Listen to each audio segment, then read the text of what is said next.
Welcome to the Truer Business Podcast with Cara Ferreira and Lauren Van Mullum. This season, we're looking at how online entrepreneurs built businesses around what they wanted for their lives. We're talking to people who broke out of the follow my formula mindset to find what worked for them so that you can find the way that works for you. What do you really want? Hey there, Lauren. So we're mini-seriesing, huh? Yes, we are. And thank you for indulging me in this because there has been a burning question on my mind for the past several months because I've been pregnant for the past several months. And it's like, oh my goodness, how do women do this? And by this, I mean, run a business that you love, that you have built over many years. My business is 18 years old. It is old enough to vote. I consider it my first child. How do you balance a big new responsibility and keep the thing that you love alive and thriving? Yeah. So the idea for this came because I wasn't seeing that conversation anywhere. Like the conversations around motherhood and especially like transitioning between work and motherhood, it is so weighted on the side of the mother identity. And I'm 41 now. Like I just turned 41 last week, but I like my identity is built. It's solid. It is, probably going to have some additional flair with the baby, but I don't envision myself suddenly changing. I've been waiting to suddenly change into like the mother archetype my whole life. It's never happened. It's not going to. So my narrative is markedly different from what I'm seeing out there. And I've been keeping an eye out for other women whose identities are very much about their businesses, even though they've got kids. Like they have that dual identity, but it's not like I saw somebody on Instagram the other day say, now that I have a baby, my business is my side hustle. And I'm like, no.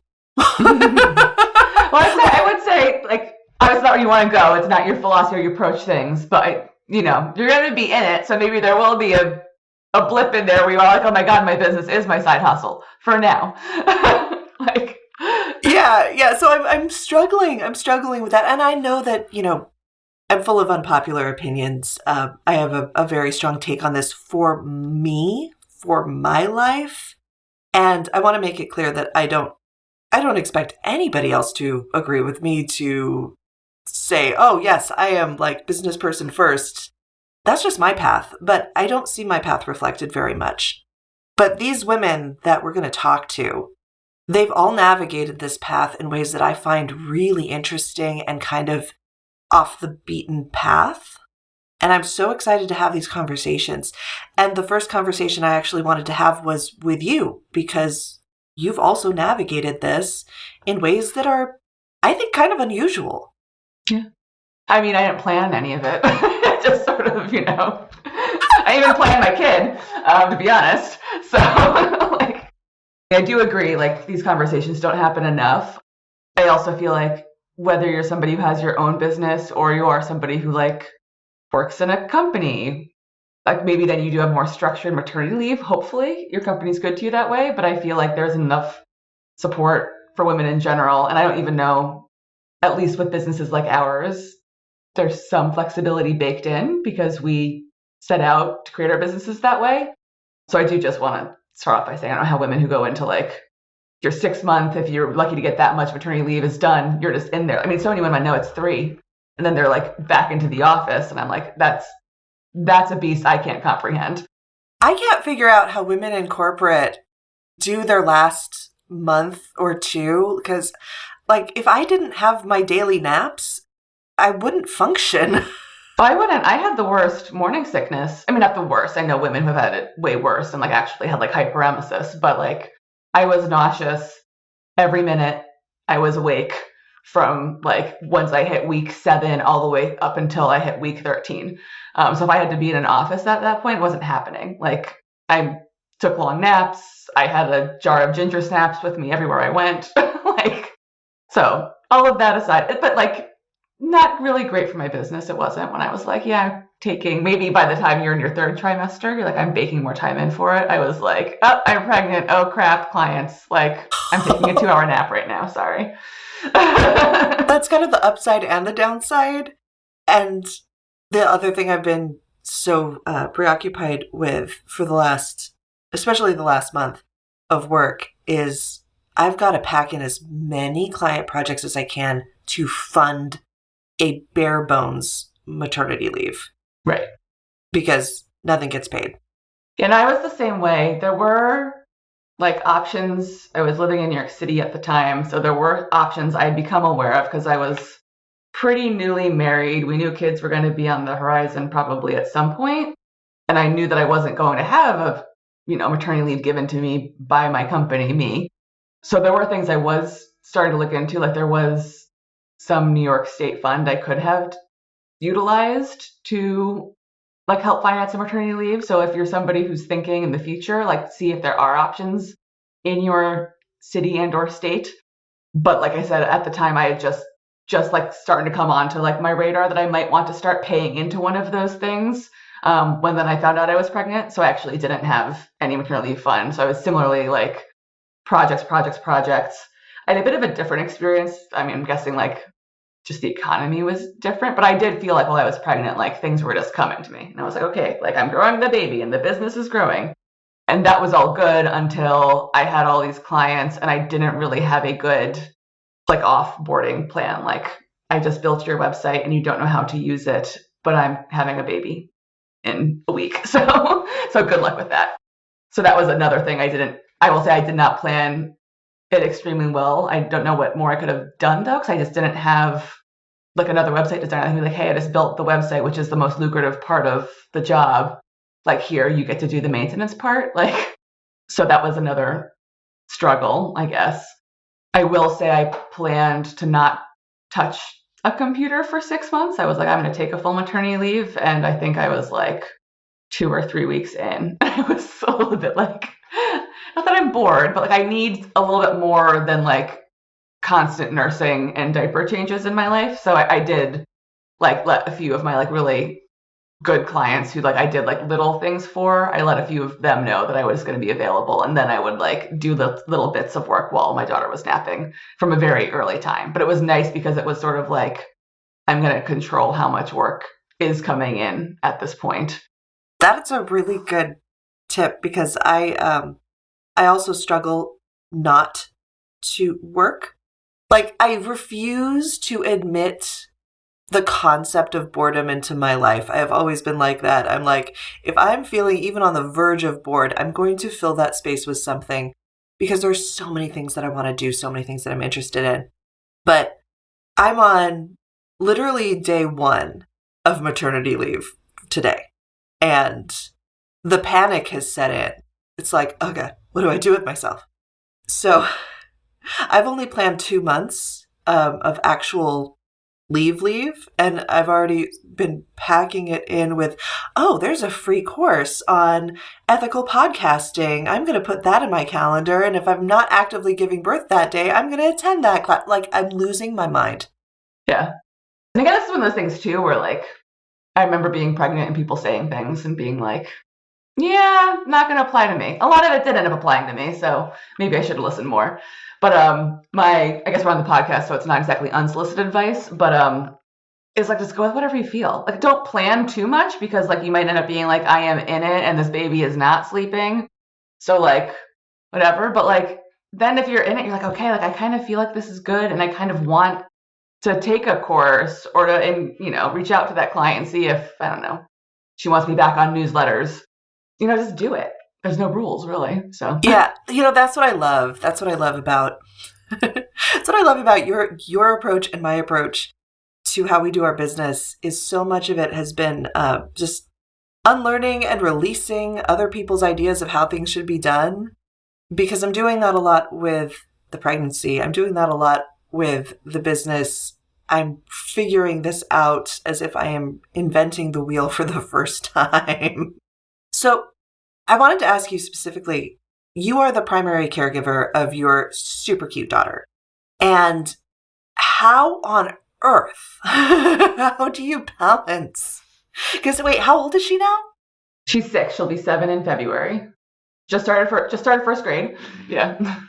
Like when she was little, how did you balance? And now that she's in school, how do you balance? But let's start with before she was in school. I am married. My husband, he will not be offended because he knows it's true, is useless when it comes to all things child care. I mean, he was like kind of good in the beginning, like when she was like just born, in terms of like he would take her and hold her so I'd have a minute. But like he went back to work. Like I came home from the hospital on a Sunday morning. He went back to work on Monday. So I was home with her by myself. So got used to all of that very quickly. And then once I sort of felt like I had a handle, that's when I started taking on client stuff too. It wasn't difficult when she was younger because I was still kind of controlling the volume. I wasn't like, oh, I'm back into work full time. Once she was 6 months old, I did start putting her a few days a week. First, when we were in the city, she went to, and so I feel so bad. It's like I lost track of her during the pandemic, but she was, my daughter would go, I would bring her to this older Egyptian woman's apartment, and she would hang out with her for like 6 hours while I did work. So that was like a few days a week to begin with. But then the pandemic happened. So we left the city and I didn't have any childcare. And that was a little bit rough because at that point I had started to, like, I had had the few days a week of childcare. So I had started to like bring back up the volume of work that I was doing a little bit. And so the pandemic was sort of like, okay, now my husband was home, but he was still working full time from home. So he would work all day. I would be with her. And then there would be like an hour and a half that like he would watch her at the end of his workday and I would get to work. And it was more like if I wanted him to watch her longer so I could work later into the evening would have been a thing. But I'm not an evening worker. So like at that point, I'd be like, I've been watching my kid all day. I just have this hour and a half and then I just want to like relax for the day. So that's what I did elect to do and was fortunate enough to be able to do it. What that did give me though was like, I have an hour and a half to move the needle forward. And I will say it was basically every day. It was like an hour and a half because I would even be on the weekends. I would do an hour and a half like each morning. So it was like 7 days a week. I have an hour and a half to like get shit done. So it was like, what client project do I absolutely need to focus on today? And tomorrow is an hour and a half so I can complete it. Like, what am I doing in terms of marketing to bring new business in? Fortunately, it was, I think, pandemic was a good time for your business too. Like a lot of people were trying to get online. So actually finding work wasn't the problem. It was just like, how much work can I actually do in an hour and a half? That's something I'm weirdly looking forward to, is being forced to focus. Yeah. Because you have very, very little time to get things done. And I think that might help my undiagnosed ADHD brain. Right. Yeah. And I think that's something that you hear a lot of women talk about as one of the benefits. Like you get really good at laser focusing on what's going to move needle forward. And then you just do not have time for the rest of it. Like I think before, and you've had some time, I think, like honing your business anyway, going just a little bit older. But like for me, like at the time it's like, oh, like I have to be doing the social media thing because like, even though it's gaining no traction, it's what people do. And then I have to do this and I have to do that. Like once you have the kid, and even before I had the hour and a half only, it was like, okay, she's napping right now. I don't know when she's going to wake up. So like, what can I do during this nap? You get that kind of superpower right away where you're like, anything that's not really important, you just don't do. And I think that's across the board. It's even like, I don't have time to talk to you, person. Like, you just annoy me. And I used to pretend and indulge you, but like, don't have time for that now. Like, all of it, you just get super, super laser focused. And so that is one of the gifts in it, I think. One of the interesting conversations I've been having, I work with some leadership coaches that work with founders, CEOs of multi-million-dollar companies. And they are always talking about helping their founders to release what they don't actually have to be doing and to not be like the bottleneck of every single decision, and to really streamline their schedule so they can focus on the higher level things. And what I'm seeing in this business evolution that I'm embarking on, which is weirdly how I'm referring to the pregnancy. Sorry. Sometimes I actually listen to myself. So it's a similar process. And I think it is actually the way that my business is going to grow in some really exciting ways because I will be forced to. Right. I've seen already you're putting it out there. Like, these offerings are probably going to go away. These are the things I really enjoy and I'm going to focus on more. Yeah, that's good to start that process early. Oh, yeah. If it's not fun, I can't, like, my brain won't do it. And it's not like I don't want to because I like money. And some of the less fun offers make more money than the super fun offers. At least on my side, I think they're all fun for my clients, but, some are harder for me than others. But yeah, streamlining to here's what brings me the most energy. Here's what brings me the most joy. These are the only things I have capacity for at this time. Right.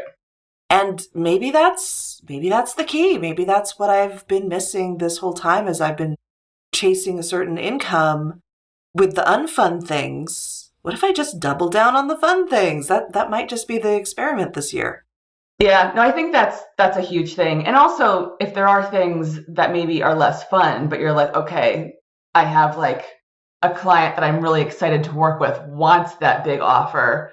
I think that's where you're sort of like get more discerning about like, who do I actually want to work with? And I also feel like, I think you and I are the same in that we always want to be charging very fair prices. But when it comes to like the time where it is time to change the price and bump the price up on those more time consuming things, it becomes really easy to do that when you're like, my time is limited, or like I actually have very little. For me, the flip sides become, and I'm still navigating this now with my daughter being older, is like I do have less. I build my days so I have enough time to work now, but I don't have as much time to do as like I wake up and it's herding the cat to get her dressed and out the door. I threaten her all the time. I'm like, I'm just going to hire someone to come here in the mornings and like get you ready for school because it's just like so tedious. But it's like, you don't have that like my perfect morning setup. Like I've built in little rituals here and there over the years, but it still is, especially when school's back in session. It's like you get up and it's time to get that kid ready and you make the breakfast and pack the lunch. And then at the end of the day, it's unpacking the lunch and washing the lunch things and, doing whatever she needs to get done and stuff like that. So I feel like now I have less bandwidth in my work to tolerate the crap I don't want to do because I have less just like recharge. This is all my time. Like that's where I think the time crunch is now more so than like actually in the work, but it affects the work still.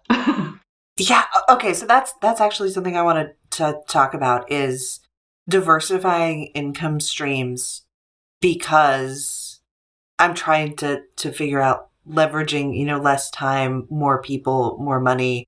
Of course, I've been trying to figure that out for years.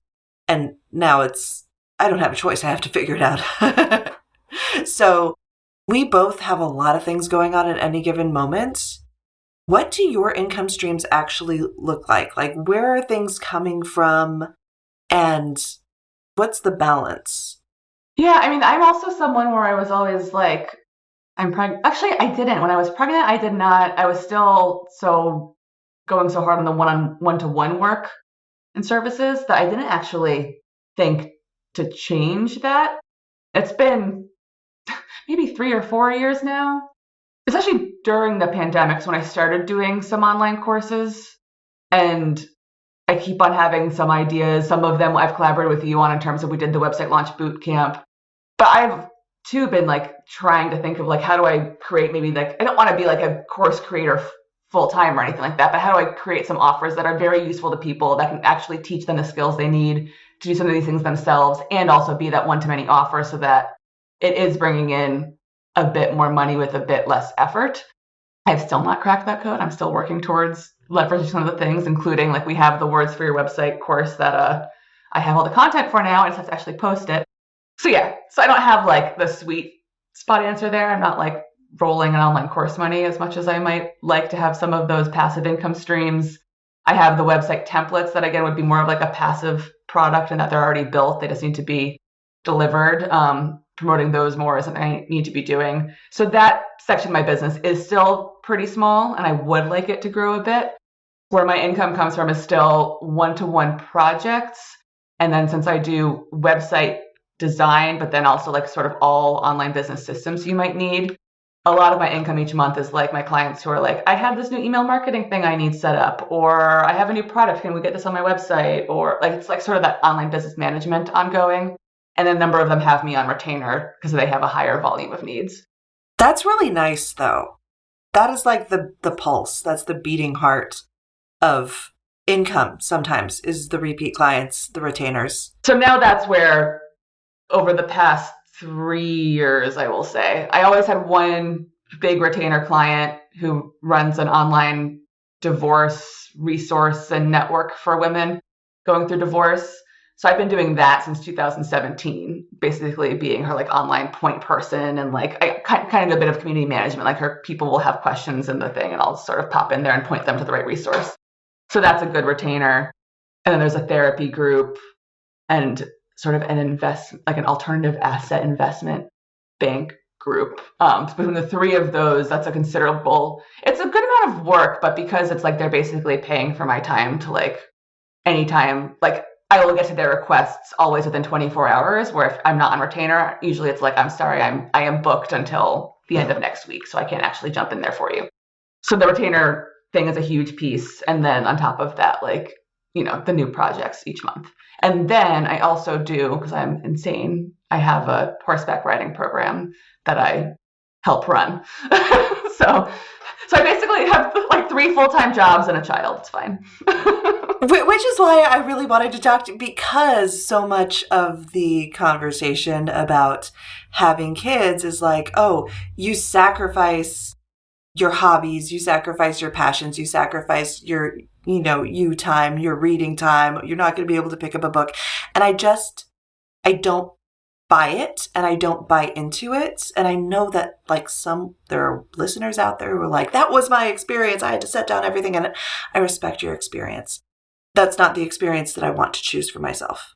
Yeah. No, I think there's typically always options. I will say, even though like I am a single parent all week and I have all my jobs and all my things, but my kids also, like, she is fairly easy. Yeah, that makes a huge difference. Let's just talk about like easy child privilege. Right. Like that is a real thing. Like I have some friends who do not have easy children, and I am like, I would be like, I don't know, in a hole in my backyard. Like I do not have it in me. And I will say my daughter watches. There is too much screen time. Like I will just put that out there. Like that is one of the secrets to my world, is that like oh my gosh, I love this. This is like such real talk. Yeah. And I think like someone might just, early child development person might come out and be like, this is your justification and it's all bullshit. But the way that I look at it is, she will have too much screen time, but it never, like I have friends like, oh, like if my kid's on the iPad that much, then it's like they go to a birthday party and they just want their iPad. Like it's not affected my daughter in terms of like, she's very socially engaged. When she has friends over, they're all playing. It's not like she's got sucked in, and maybe there are kids that do that, but maybe that's what they're telling us to scare us. I don't know. I'm sure everybody has like a very individual experience with that, but I think that's like, I think you're doing, granted, I've got no skin in this game yet, but I think you're doing it right, where you're looking to see how the child is reacting to the stimulus. And if it was in a bad way, you would change something. Right. Like we did. She used to have it sometimes in the morning before school. And now I'm like, it was fine, except for when I would be like, Camila, go get dressed. And then I look over 3 minutes later, she would not be getting dressed. And I'd be like, Camila, go. She'd take the iPad with her to go get dressed. And then she's like, just has shorts on and no shirt. And I'm like, okay, like clearly we cannot focus with the iPad. So the iPad no longer is a part of the mornings. Oh gosh, it's me. Yeah. Yeah. Yeah. So that is one of the secrets for me still to have a life, is that, she'll be on her iPad. And a lot of times we're co-watching. Like honestly, like I'll be watching on the TV and I'll put my headphones on, like connected wireless to the TV, and she'll be with me next to me watching like Bluey on her iPad while I watch my show. So some of that's just like, I need my decompression time. We're still together and we're watching our individual things. Reading, I still do. I could have when she was really little, I'll be honest, but I actually chose, like when I put her down to sleep, usually I would use that time to like have a glass of wine and watch a TV show. But if I wanted to have a glass of wine and read a book, I could have. I think it gets really challenging. Like I only have one child and I am not planning on having more, I think you're kind of in the same camp, right? Like one I and do, done. right. Like I do think like if you have more than one, it probably does really cut into your time. Like I probably couldn't get 2 kids out the door to school. I'm just going to be honest. Like one of them would not be properly clothed. It would just be a problem. Yeah, I acknowledge that I have a low capacity. I just do. I have a low capacity for caring for other living creatures, and I'm trying to make sure that I'm planning for that. Yeah. But you have all the animals. Like that's like I have like living creatures. Like, Exactly.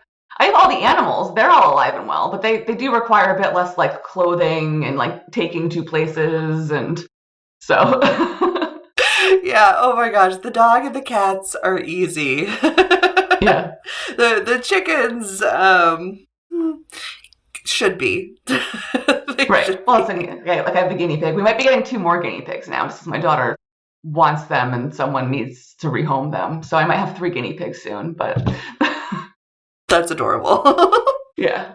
But I think you make time for what you really prioritize. And I think there was a period too where like, I mean, I won't lie, like being a parent is the hardest job I've ever had. It is. But I think like you can get stuck in that, like that, this is really hard. And I remember there being a point when she was like, and again, it was really hard, but she was easier than most kids at any stage. But I was sort of having a point where I was like, I think I saw you say like your coach was like, just what if it was easy?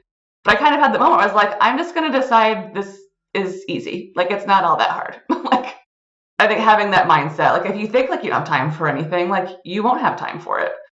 Okay, thank you. That is so validating because that was my hope. It was my suspicion that, maybe this isn't going to be the most miserable slog. Yeah. I mean, there will be periods. It shouldn't be a miserable slog, but there'll be periods where it is harder, more time consuming. Like I did not have time to ride a horse every day when she was between 0 and probably 2. On top of like, if I didn't want to work, I just wanted to ride horses, I would have had time for that. But to like have work and the baby and to ride horses, like that came a little bit later.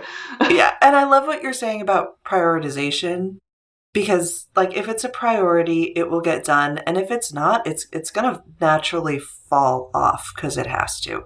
Yeah. And I think that's kind of a beautiful kind of life pruning. Yeah. Right? You're just pruning back what doesn't actually need to be there and what remains is essential. And I think that's kind of a beautiful process. I'm looking forward to that. But it kind of leads me to the existential question. And I think this might be the question that I end all of these interviews with. Because I was thinking, usually for the Truer Business podcast, we end every episode with a question. And I thought for this one, the question that I think is really haunting my soul. Oh boy. Okay. Right? Is how do you feel like your identity has shifted and how do you feel it's stayed the same?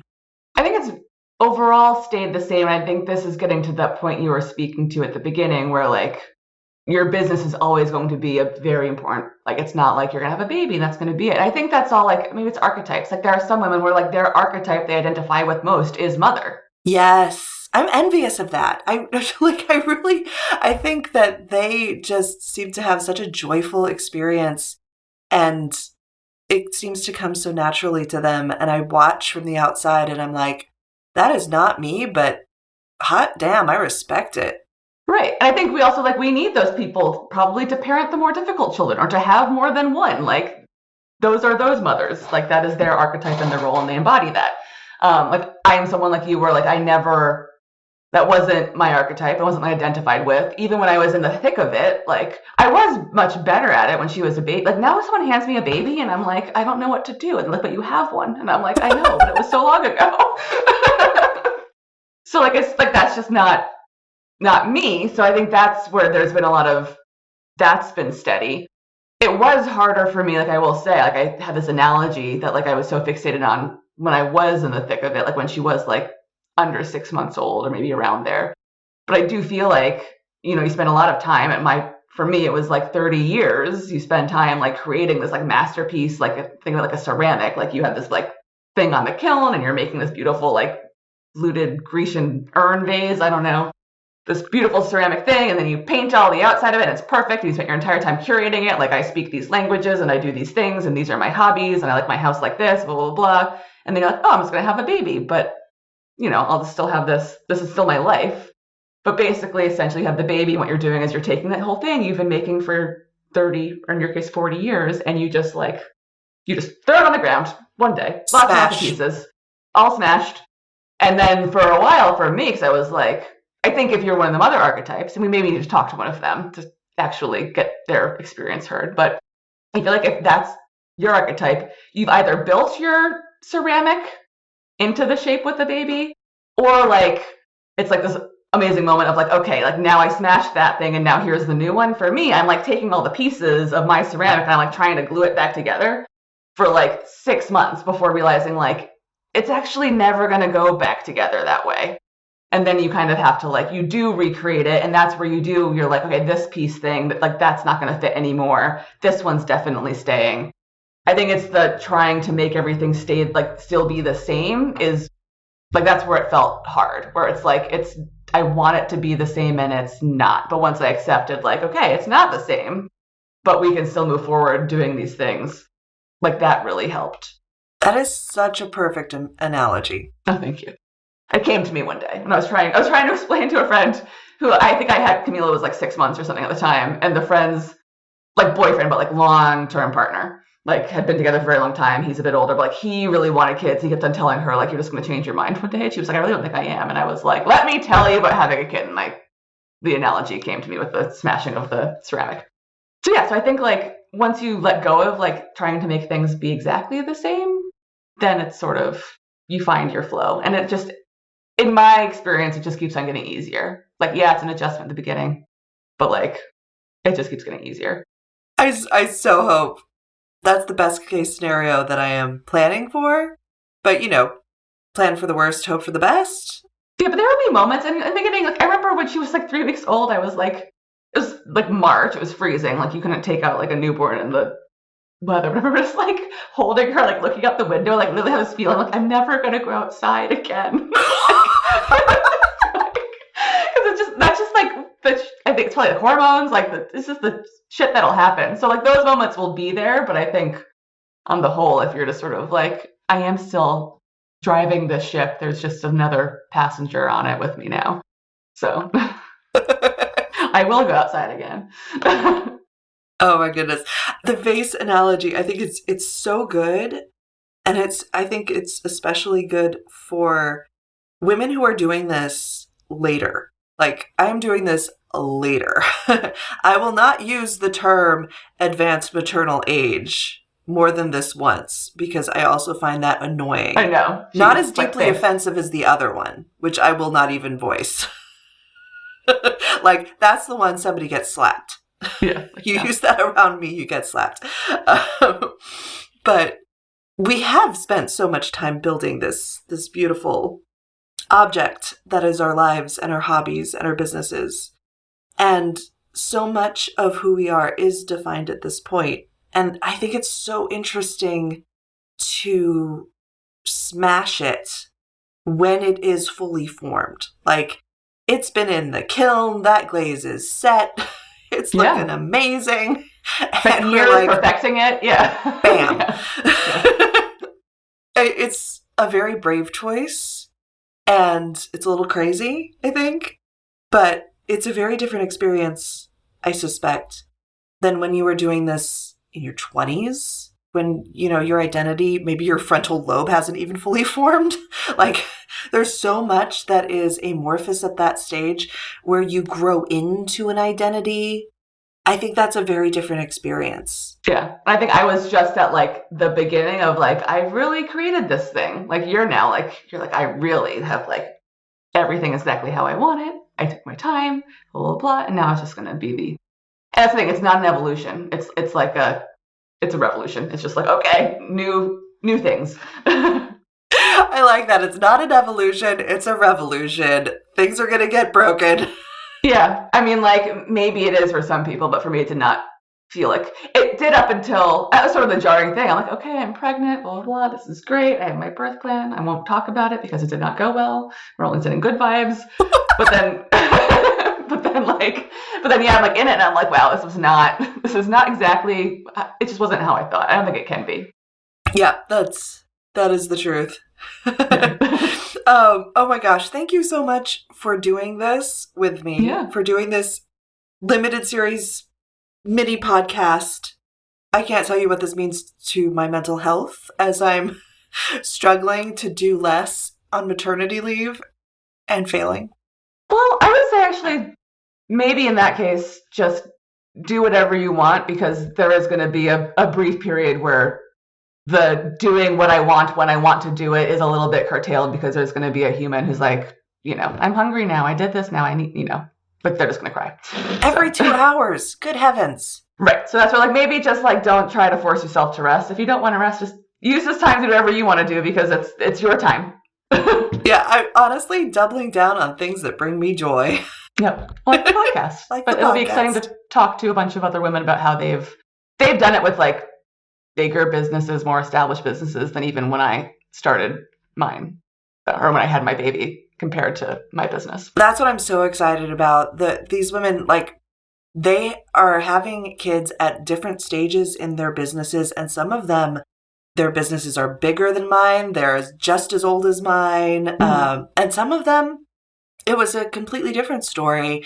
Like Caroline, who we'll be talking to in a bit, she built her business, her very first mastermind, while she was pregnant with her first son.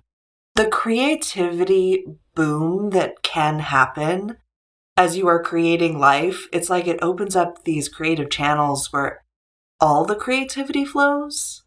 That's something that I've found, and why I think I was able to get my book out into the world this year. Exciting. Yeah. It's so exciting. So yeah, we've got some really amazing interviews lined up. And what I love about this series is this isn't just if you are expecting or navigating young children. It's not just for that. I think it's whenever life takes over, life just gets much more demanding and you've got to figure out a new balance. I think this is going to help with all of that. No, I agree. And there's lots of cases, becoming a caregiver to an elderly parent, or, any of those situations. Or an executor to a parent that's passed, because I've definitely been through that. That's very time consuming. That's one of my birth affirmations. Still easier than being an executor. All right. I think that's a wrap for episode 1, and we're going to come back with so many amazing interviews.